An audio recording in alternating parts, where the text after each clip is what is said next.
За энэ бол напучино гэдэг арга байгаа. Та кофе уугаад араас нь 20-30 минут дуг хийгээд авах юм бол кофений нөлөө болон таны дуг хийгээд авсан энерги энэ хоёр нийлээд танд дангаараа кофе ууснаас эсвэл дангаараа дуг хийснээс илүү их энерги ирч хүчийг өгдөг нь судалгаагаар тогтоогдсон байна. Өглөөний сэрүүлгээ богино хугацаатай ойр орхин тавих нь нойрны чанарт маш муугаар нөлөөлдөг гинэ. Улаан лойлыг яагаад унтахаас өмнө идэж болохгүй байна вэ гэдэг бол маш сонирхол татсан. Нойр болвол бидний биений save button буюу хадгалах товчлуур юм а гэж хэлж байгаа.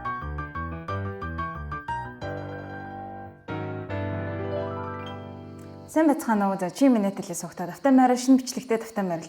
Тэгэхээр өнөөдрийн дугаараараа Diary of CEO podcast-ийн ээлжид нэгэн дугаарыг хүрэхэд бэлэн болсон байна. За энэ удаагийн дугаар дээр бүгдээрээ бидний амьдралын зайлшгүй нэгэн чухал хэсэг болох нойрны талаар ярих болно. За бид нар одоо амьдралынхаа 3/1-ийг унтаж өнгөрөөдөг тийм ээ. Нойр бол одоо ус агаар мэд биднэрт маш чухал гэдгийг хүмүүс бол аль хэдийн одоо мэддэг болчихсон байгаа тийм ээ. Нойр, дасгал хөдөлгөөн, эрүүл хооллолт гэсэн энэ гурван зүйлсийг бид нар засаагүй байгаа тохиолдолд, сайжруулаагүй байгаа тохиолдолд бол эрүүл амьдралын хэм маягаар амьдрах, эрүүл биетэй байх бол маш хэцүү болоод явдаг. За энэ бичлэг маань ерөнхийдөө 2 хэсгээс бүрдэнэ. Эхний хэсэг дээр бүгдээрээ энэхүү зочны маань дурдсан нойртой холбоотой маш сонирхолтой судалгаануудын талаар товч одоо ярилцах болно. Хоёрдугаар хэсэг дээр нойроо хэрхэн сайжруулах талаар энэхүү нойрны одоо эмч мэрэгчлэлтний зөвлөсөн 10 шилдэг аргыг та нартай танилцуулах болно. За уламжлал ёсоор энэ дугаарынхаа зочны талаар та нартай товчхон танилцуулъя. Энэ дугаарын зочноор бол одоо дэлхийд даяар sleep doctor буюу нойрны одоо эмч гэдгээрээ маш алдартай доктор Шерима гэдэг эмэгтэй оролцсон байгаа. За тэгэхээр энэ эмэгтэйгийн хувьд бол NBA-ийн одууд одоо дэлхийн хамгаал шилдэг гэсэн баг тамирчидтай хамтарч ажиллаж одоо хэрхэн сайн унтаж амарч улмаар одоо спортын гүйцэтгэлээ сайжруулах вэ гэдэг тал дээр нь ингэж үнэтэй зөвлөгөө өгч ажилладаг юм байна. За зөвхөн одоо спортын баг тамирчид гэлтгүй дэлхийн томоохон бизнесмэнүүд, гүйцэтгэх захирлуудтай бас мөн хамтарч ажилладаг. За үүнээс гадна NFL, MLB, Формула 1, Nike, Under Armour гэх мэтчлэн маш олон төрлийн брэндүүдтэй хамтарч ажилладаг. Доктор Шеримагийн хувьд бол өөрийнх нь хийсэн одоо нойртой холбоотой маш олон төрлийн судалгаануудаараа илүү олонд танигдсан ийм эмэгтэй юм байна. За тэгэхээр бүгдээрээ эхний хэсэг дээр доктор Шеримагийн хийсэн одоо нойртой холбоотой сонирхолтой судалгаануудын талаар би та нартайгаа товчхон дурдъя. За түүний хийсэн судалгаагаар хангалттай нойр авч чадсан тамирчдын харь үйлдэл үзүүлэх хурд нь бол 12% илүү сайжирсан байсан гинэ. За бүгдээр хөл бөмбөгийн талбайг төсөөлөд үзье тийм ээ. Тэгэхээр хангалттай нойр авч чадсан хаалгач бол одоо эсрэг багийн ч юм уу хангалттай нойр авч чадаагүй хаалгачтай харьцуулахад өөдөөс нь ирж байгаа тэр бөмбөгийг барьж авах хурд нь бол 12% илүү сайн байсан гэсэн үг. Үүнээс гадна яг хангалттай нойр авсан одоо тамирчид бол спортын талбай дээр 4% илүү хурдан гүйдэг гэсэн ийм судалгаа гарч гүйлтийн спортыг төсөөлөд үзье тийм ээ. Одоо гүйлтийн спортын хувьд бол тухайн тамирчны амжилт бол секунд доллар хэмжигддэг шүү дээ тийм ээ. Тэгэхээр 4% илүү гүйцэтгэл гэдэг бол бүр маш том өөрчлөлтийг авчрах боломжтой. За үүнээс гадна хоёрдугаар судалгаа нь доктор Магийн хэлснээр NBA-ийн багуудын ялгадах магадлалыг зөвхөн тамирчдынх нь хэрхэн унтаж байгаа одоо нойрныхын чанар дээрээс үндэслээд 86% магадлалтайгаар зөв таамагласан гинэ. Тэгэхээр тамирчдын хувьд бол зөвхөн бэлтгэл гэхээс илүүтэйгээр нойр болвол нэлээд том орон зайг эзэлж маш чухал үүрэг нөлөө үзүүлдэг гэдгийг бол энүүгээр баталж байна. За 3 дахь судалгаа нь сурагч нар дээр хийсэн юм судалгаа гэдэг юм байна. Сурагч нарын унтах цагийг нэмэгдүүлснээр тухайн сурагч нарын сурлагын амжилтанд эерэг нөлөө үзүүлж байгааг тогтоосон юм байна л да. За жишээлбэл ерөөсөн 15 минутын нэмэлт нойр авснаар тухайн сурагчийн сурлагын амжилт 11%-аар сайжирсан байгаа нь тогтоогдсон юм байна. Тэгэхээр A дүнтэй сурагч, B дүнтэй сурагч хоёрын хоорондох нойрны зөрүү нь бол ерөөсөө 15 минут байдаг гинэ. За харин C дүнтэй сурагч, B дүнтэй сурагч хоёрын хоорондох нойрны зөрүү бол 11 минут байгаа нь тогтоогдсон юм байна. Тэгэхээр энгийнээр тайлбарлах юм бол A дүнтэй сурагч нар B дүнтэй сурагч нартай харьцуулахад дунджаар 15 минутаар илүү унтдаг нь тогтоогдсон юм байна. За үүнээс гадна бид нар хангалттай нойр авсны дараа бидний одоо ой санамж, ой тогтоолт бол 20%-аар сайжирж байгааг тогтоогдсон юм байна. За тэгвэл хангалттай нойр авч чадаагүй тохиолдолд биднэрт юу болдог талаар та нартай хоёр судалгаа дурдъя. За жишээлбэл хангалтгүй нойр авсан хүмүүсийн шийдвэр гаргах чадвар 30%-аар буурдгийг тогтоожээ. За мөн бие махбодод сөргөөр нөлөөлж гэмтэл авах магадлал 1.7 дахин нэмэгддэг нь судалгаагаар батлагдсан юм байна. Тийм учраас бүгдээрээ илүү эрүүл сарвал эрчүүчтэй, анхаарал сэрэмжтэй, одоо өөрөөсөө хамгийн сайн хулбар нь хэрвээ болохыг хүсэж байгаа бол бид нэр зайлшгүй нойрныхоо чанар дээр маш сайн анхаарах хэрэгтэй болж байна. За тэгэхээр бүгдээрээ 2 дугаар хэсэг рүү орцгоё. Энэ хэсэгт бол доктор Ма өөрийнхөө хийсэн судалгаан дээрээс үндэссэн одоо нойрны чанарыг сайжруулах 10 шилдэг аргыг зөвлөсөн байгаа. Тэгэхээр энэ аргууд руугаа орцгоё. За нэгдүгээр зөвлөгөөнийг унтахынхаа өмнө усанд ороод хэрэггүй байдаг гинэ. Яагаад тэгэхээр бид нарыг одоо халуун шүршүүр юм уу ванн ингээд орох үед бидний биеийн дулаан нэмэгддэг. Гэтэл яг бид нарыг унтах үед бол биеийн дулаан бол буурж авах хэрэгтэй байдаг гинэ. Тэгэхээр яг хэрвээ унтахын өмнө одоо усанд орсон байх юм бол бидний биеийн дулаан нэлээд өндөр хэмжээтэй байдаг. Гэтэл яг тэр үед хэрвээ шууд уснасаа гараад унтах юм бол огцон мөсцөн байсан дээр биеийн дулаан ингэж маш хурдан хугацаанд ингэж буурах шаардлагатай болдгийг нэ. Тэгэхээр ийм огцон мод биеийн дулааны өөрчлөлтийг үүсгэхээс зайлсхийхийн тулд орой унтахаасаа 1-2 цагийн өмнө шүршүүр юм уу ванн халуун усанд орох нь илүү тохиромжтой байдаг гинэ. За хоёрдугаар зөвлөгөө нь бидний унтах орчин бол ерөөсөө агуу шиг байх хэрэгтэй байдаг гинэ. Агуу шиг гэхээр харанхуу ямар ч одоо чимээ шүүгэнгүй дээрэс нь тохиромжтой сэрүүн температуртай байх ёстой гинэ. Ингэхийн бол бид нар маш сайн амарч чаддаг одоо хангалттай чанартай нойр авах боломжтой байдаг юм байна. Өрөө бол харанхуй чимээгүй байхаас гадна сэрүүн байх хэрэгтэй гэсэн шүү дээ тийм ээ. Тэгэхээр температур нь ерөнхийдөө ямар байвал зохих ёстой вэ гэхээр 16-аас 20 градусын хооронд байх нь унтахад одоо хамгийн тохиромжтой байдаг гинэ. За үүнээс гадна white noise-ыг бас яг унтахад нэлээд тусалдаг гоё арга гэж одоо доктор Ма зөвлөсөн байсан. Тэгэхээр white noise-ыг би ямар юм байдаг талаар энэ ингээд оруулчихъя. За дээрэс нь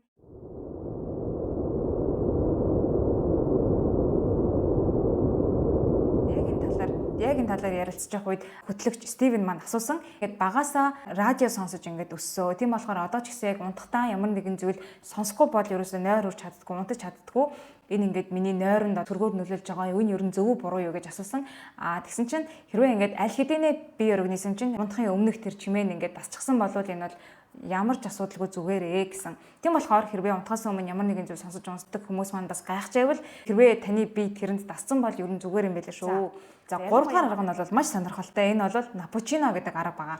Nap гэсэн үг орсон байгаа. Тэгэхээр за напучиногийн хамгийн гол санаа нь юу вэ гэхээр та кофе уугаад араас нь 20-30 минут дуг хийгээд авах юм бол кофений нөлөө болон таны дуг хийгээд авсан энерги энэ хоёр нийлээд танд дангаараа кофе ууснаас эсвэл дангаараа дуг хийснээс илүү их энерги эрч хүчийг өгдөг нь судалгаагаар тогтоогдсон юм байна. За хамгийн гол анхаарах юм нь кофегаа уусныхаа дараа 5-10 минутын дотор дуг хийх хэрэгтэй гинэ. Яагаад тэгэхээр кофений нөлөө бол нэг дунджаар 15 минутын дараа ирдэг гинэ. 15 минутын дараа одоо сэргээд ирэх нэ шүү дээ. Тэгэхээр сэргээд ирэхээс өмнө бид нар дуг хийгээд авах хэрэгтэй. Тэгжээ энэ хоёрын хослол чинь бид нарыг илүү их энергитэй болгоно гэсэн үг. Хитрхи бас удаан унтаж болохгүй. Ерөнхийдөө 20-30 минутын дуг хийлт бол ерөөсөө хамгийн тохиромжтой гинэ. Яагаад тэгэхээр 30-аас дээш минут унтахаар нэгдүгээрт бидний нөгөө өмнө уусан кофений нөлөө байхгүй болохоос гадна хоёрдугаарт 30-аас дээш минут унтахаар бид нойрны дараагийн уушид болох гүн нойр руу орох магадлалтай болчтой гинэ. Тэгэхээр магадгүй 1 цаг ингээд унтаад сэргээд хангалттай нойр аваагүй юм шиг юун сэргэх мантай азаараад нэг юм сонирн болоод сэрдэг шүү дээ тийм ээ. Заримдаа бид нар яг тэр байдал үүсдэг юм гинэ. За бичлэгийн дундаар та нартайгаа хуваалцах маш гоё мэдээ байна. Итали сургалттай холбоотой би яг өөрийнхөө онлайн сургалтаа гаргаж байгаа талаараа өмнөх бичлэгүүдээр зөндөд дурдсан тийм ээ. Тэгэхээр би яг энэ сургалтынхаа эрхийг 2 хүнд одоо бэлэг болгон өгөх giveaway зарласан байгаа. Тэгээ энэ бол Facebook болон Instagram дээр тус-тусдаа би нэг азтан шалгаруулах болно. За азтан болох үндсэн 3 болзол байгаа. Нэгдүгээрх нь бол та тухайн постыг лайк дарж паблик тохиргоотойгоор шеэр хийх, хоёрдугаар тухайн пэйж хуудас эсвэл Instagram хуудсыг лайк дарж фоллоу хийх, гуравдугаарх нь та өөрийнхөө одоо гадаадд сурахыг хүсдэг хамгийн дотны гэсэн 3 хүнээ комент хэсэгт меншн хийгээд болоо гэсэн. За тэгээд азтангаа тодруулахдаа би 2 дахь өдөр Facebook болон Instagram дээр тус-тусд нь comment picker гэдэг вебсайтыг ашиглан одоо random буюу санамсаргүй байдлаар тодруулах юм аа. За тэгээд өмнө хийсэнчлэн 2 азтан маань миний Италид сурах амархан алхамжлсан заавартай онлайн сургалтанд хамрагдах эрхийг хойчих болно. За бүгдээрэнд нь 2 дахь өдөр хүртэл боломж байгаа учраас та Facebook, Instagram-ыг аль нэгийг сонгоод оролцож болно. Эсвэл хоёуланд нь ч гэсэн оролцох боломжтой. Би линкийг нь одоо description хэсэг дээр оруулчихъя. Дээрээс нь нэмж хэлэхэд азтан бол чадаагүй хүмүүстээ зориулаад сургалтандаа 40% хөнгөлтөөр хамрагдах эрхийг урамшууллаа 2 өдөр сунхаар болсон байгаа. Тэгэхээр 8 сарын 21 дуустал 40% одоо энэ хөнгөлөлтийн урамшуул маань үргэлжлэх болно. За тэгээд бүгдэнд нь амжилт хүсье. Дэлгэрэнгүй мэдээллийг description хэсэг дээр оруулъя. Тэгээд бүгдээрээ бичлэг рүүгээ орцгоё. За тэгэхээр дөрөвдүгээрт орой унтахаас өмнө бид нар тохиромжтой хоол хүнс хэрэглэх ёстой гинэ. За энийг бол бүгдээрээ ерөнхийдөө нэг мэдж байгаа шүү дээ тийм ээ. Орой унтахаас өмнө 2 цагийн өмнө хоол идэж болохгүй, хөнгөн юм идэх хэрэгтэй гэх мэтчлэн эдгээр зүйлсийн талаар ерөнхийдөө ярьсан. Заримдаа бид нар ингээд өссөн гүрийгээд унтчихдаг шүү дээ тийм. За яг одоо юм мэдчихсэн одоо шууд унтаад өглөө идэгээд заримдаа хитрхи нойр хүрсэн үед бол ингээд өссөн чигээр унтаж болдог ч гэсэн заримдаа бид нар эсэргээрээ шүн дунд өссөн чигээр ингээд сэрдэг тийм. Тэгэхээр үүнээс зайлсхийхийн тулд бид нар унтахаас өмнө юу идэж болох вэ гэхээр хөнгөн өөртөө биеийн тохирсон хурдан шингэжтэй хоол хүнсийг хэрэглэх хэрэгтэй. Хамгийн сонирхолтой нь доктор маа сүп болон cereal-ыг зөвлөсөн. Яг зөндөө олон хоолны талаар зөвлөгөө өгдөг хүмүүс бол cereal бол ерөөсөө дан сахар учраас идэж болохгүй гэдэг. Тэгтээ яг доктор маа өөрөө нэмэлт тодруулга өгтөө ямар нэгэн нэмэлт сахаргүй арай эрүүл юм cereal-ыг орой унтахаас өмнө сүтээ идэх юм бол бас хангалттай шин тэжээлээ аваад ингээд болно гэсэн. Мөн самар, ойн жимс, грек йогурт гэх мэтчлэн яг унтахын өмнө идэхэд тохиромжтой маш олон төрлийн хоолнууд байгаа. Би энд зураг оруулчих. Ингээд хөнгөө олчих юм бол бид нэр өссөн мэдрэмжтэйгээр унтаад шүнэн сэрэхгүй. Дээрэс нь шүнжэнгөө хүнд хоолыг боловсруулах гад ингээд ходоод маань ажиллаад нойрны чанарыг муудахад байхгүй тун дажгүй амрах боломжтой гинэ. За 5 дахь нь унтахаас өмнө арх кофеин, өөх тостой шарсан хоол, чихэрлэг хоол хүнс болон улаан лойлноос татгалзах хэрэгтэй гинэ. За ерөөдөө кофе, алкогол, юм шарсан хуурсан хүнд хоолнууд бол бүгдээрээ хүний биед муугаас гадна унтахын өмнө бол бүрч хэрэгтэй тохиромжгүй гэдгийг бид нар бүгдээрээ мэдж байгаа тийм ээ зөндөө сонсон. Миний хувьд хамгийн сонирхолтой санагдсан нэг улаан лойлыг яагаад унтахаас өмнө идэж болохгүй байх вэ гэдэг бол маш сонирхол татсан. Энэ дээр бол доктор маа тайлбарлахдаа улаан лойл бол ерөөсөө хүчлэг хоол хүнс учраас яг унтахын өмнө идснээр хүмүүсийн ходоодны хүчлийг ихсгэж шүн юм сэрэх шалтгаан болдог учраас орой унтахынхаа өмнө идээд хэрэггүй гэж зөвлөсөн. Тэгээ энийг сонссныхаа дараа би найз залуутай хэлсэн чинь нэрээ тийм юм биш үү гэд нэлээд санал нэгдэжсэн. Тэгээ яагаад тэгэхээр оройны хоолн дээр заримдаа нөгөө томатны соостой паста идээд байдаг байхгүй. Тэгээд томатны соос өөрөө яг ингээд амсаад үзэхэд ч тэр нэлээд ингээд хүчлэг гэдэг нь мэдрэгддэг штэ. Тэгээд пастатай хойлоод идчихэнгүүт нөгөө өмнө хэсэнчлэн ходоодны хүчил ингээд ихсээд нэг юм сонин гашуу өргөөд нэг хүчлэг байгаа нэг мэдрэгдэг штэ. Тэр бол ингээд бидний нойрны чанарыг бол маш ихээр мутгадаг юм байна. Тэгэхээр улаан лойлыг та нар маань бас яг өөрсдөө дээрээ туршаад үзээрэй тохирж өнөө тохирохгүй байна уу гэдгийг бас ер нь мэдээд авах хэрэгтэй юм байлаа шүү. За 6 дугаар зөвлөгөө нь нойрныхоо өрийг багасгах гинэ. Тэгэхээр бид нэр өөрсдөө ч мэдлэхгүй би өөрсдийнхөө бие организмд нойрны өрөнд ороод яваад идэг юм байна. Одоо жишээлбэл миний үед би нэг 8 цаг унтчихэж юм хангалттай нойр авдаг гэж үзэхэд магадгүй 1-7 хоногийн турш би нэг 6 цаг унтлаа гэж бодъё тийм ээ. Тэгэхээр 7 хоногийн турш би ингээд 2 цагаар дутуу унтсан гэхээр энэ бол нийтдээ 7 хоногтой би 14 цагийн нойрны өрөнд өөртөө орчихсон явж байгаа гэсэн үг байна шүү дээ тийм ээ. Энийг бодвол мэдээж бидний бие организм нэгтлэн бодох бүртгэх шиг ингээд тэдэн цаг гэдэг ингээд мэдээж тийм тоолох тийм юм байхгүй ч гэсэн бидний биеинд ингээд тэр нойрны өр бол ингээд хадгалагддаг юм байна. Тэгэхээр яах ёстой вэ гэхээр магадгүй би өмнөх 7 хоногт хангалттай нойроо авч чадаагүй бол энэ 7 хоногт тийм ээ эх 7 хоногт ч юм уу боломжтой босон хойноо миний энгийн унтдаг цаг 8 цаг болвол яг нойрныхоо өрийг дарахын тулд би нэг магадгүй заримдаа 9 цаг унтаад 10 цаг унтаад ингээд илүү ингээд баг зэрэг унтаад байснаар бид нэр өмнө нь цуглуулсан байсан нойрныхоо өрийг дарах боломжтой байдаг гинэ. За бас яг эсрэгээрээ магадгүй эх 7 хоногт ч юм уу тийм ээ ирээдүйд та нэг тодорхой хугацаанд нойрны өрөнд орохоо мэдж байгаа болвол буюу хангалттай нойр авч чадахгүй дутуу нойртой нэг хэсэг явна гэдгийг мэдж байгаа бол урьдчилаад өмнөх өдрүүдэд нь энгийн унтдаг цагаасаа баг зэрэг ингээд илүү унтаад нойроо урьдчилаад илүү сайн авч байснаар яг тухайн үедээ нойр дутуу явах үед нойрны өрнөөс болж мэдрэгдэх тэр биеинд ирж байгаа дарамт сөрөг нөлөө арай бага байх боломжтой байдаг гинэ. За 7 дугаар зөвлөгөө нь өглөөний сэрүүлгээ богино хугацаатай ойр орхон тавих нь нойрны чанарт маш муугаар нөлөөлдөг гинэ. За яагаад гэхээр бидний сэрэхээс өмнөх нойрны үе шат буюу өглөөний нойрны үе шат бол REM нойрны үе шат байдаг. Энэ бол ой тогтоол, сурах чадвар сэтгэл санааны байдлыг зохицуулдаг ийм нойрны үе шат байдаг юм байна. Энэ бол гүн нойрны дараа тохиолддог. Энэ шатанд тарих таны тухайн өдрийн турш цуглуулсан мэдээлэл сурсан бүх зүйлсийг хадгалаад санах хойд бэхжүүлдэг юм байна л да.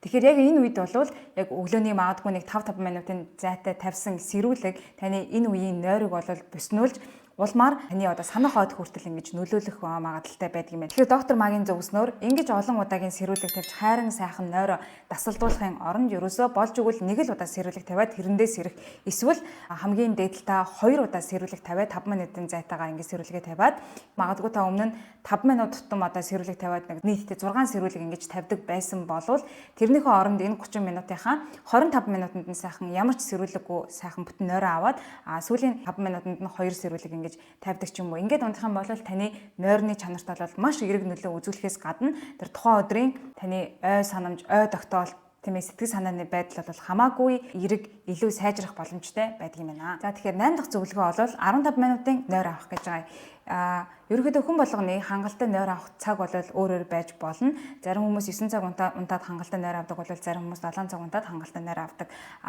Гэхдээ яг одоо хүн болгонд яг тэдэн цаг унтах хэрэгтэй гэдэг тийм стандартчилсан тоо байхгүй боловч хамгийн багадаа насанд хүрсэн хүн бол 7 цаг унтах ёстой байдаг гинэ.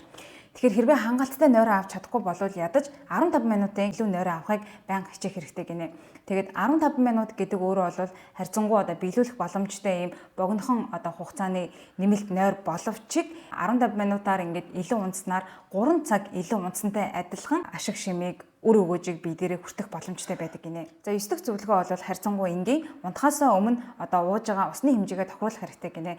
Яг ерөнхийдөө дийлэх хүмүүс мэддэг шүү тийм ээ, унтахаас өмнө их хэмжээний шингийн ус уугаад бол дэмий байдаг. Яагаад тэгэхээр шүн дунд бид нар бицкад ингээд сэрдэг учраас бицкад сэрнэ гэдэг бол бид нар дөрвөн үндсэн нойрны үе шатаа ингээд дасалж байна гэсэн үг тийм ээ. Энэ бол явандаа бидний нойрны чанарт муугар нөлөөлнө гэсэн үг. Тэгэхээр оройдоо их хэмжээний ус уухаас зайлсхийхийн тулд бид нар өглөөнөөс эхлээд өдрийн турш хангалттай ингээд усаа аваад явснаар орой болвол нэг юм огцом ус уухмаар санагдах цангах мэдрэмж бол багасаад ирэх юм байна. За 10 дахь зөвлөгөө буюу хамгийн сүүлийн зөвлөгөө.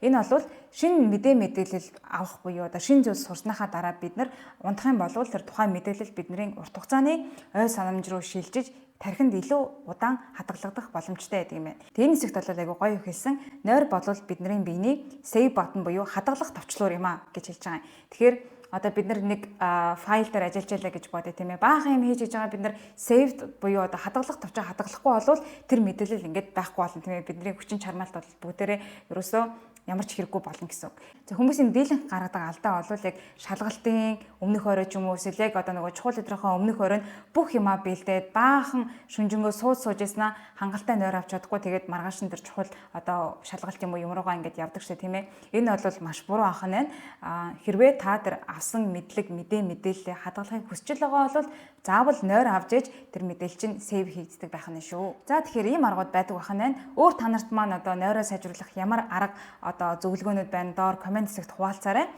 Миний хувьд бол надад энэ Напучино гэдэг арга хамгийн их таалагдсан. Би өөрөө ч ерөөхдөө мэдлэхүүгээр энэ аргыг заримдаа хийгээд байдаг гэсэн юм байлээ. Тэгээд бүгдээрээ нойроо хайрлан хамгаалцгаая. Нойр бол ерөөсөө бүх юмны үндэсээр бүх юмтай холбоо хамааралтай арьс, үс, хумс эмэгтэйчүүд хувьд тийм ээ.